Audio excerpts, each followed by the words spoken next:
أصدرت لجنة المسابقات التابعة للاتحاد الإفريقي لكرة القدم كاف قرارها في مصير مواجهة فريق النهضة البركانية وضيفه اتحاد العاصمة الجزائري لحساب إياب النصف نهائي كأس الاتحاد الإفريقي لكرة القدم. وعلمت هيسبورت من مصدر مسؤول أن اللجنة سالفة الذكر أقرت خلال اجتماعها الذي عقدته الأربعاء فوز فريق نهضة بركان بثلاثية نظيفة على اتحاد العاصمة الجزائري، مع اعتبار الأخير منسحبا من المواجهة بحكم أنه لم يكن أمامه مانع قانوني لخوض اللقاء. وأوضح المصدر نفسه أن لجنة الأندية قررت إحالة الملف على لجنة الانضباط التابعة للكافي، ما يهدد اتحاد العاصمة بعقوبات جديدة ستضاف على عقوبات الذهاب.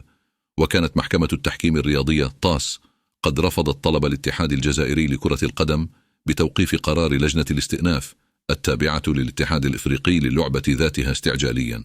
في قضية اعتبار فريق النهضة البركانية فائزا على اتحاد العاصمة الجزائري في نصف النهائي كأس كاف بعد منع سلطات البلاد دخول الألبسة الرياضية للبعثة المغربية بخريطة المملكة كاملة.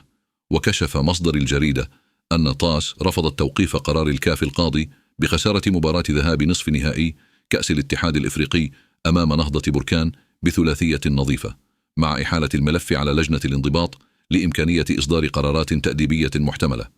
وأوضح المصدر ذاته أن محكمة التحكيم الدولية ستنظر للطلب الاستعجالي للاتحاد الجزائري لكرة القدم لإصدار قرارها في الموضوع، لكن دون إبطال القرار الصادر عن لجنة الأندية بالكاف بشكل فوري.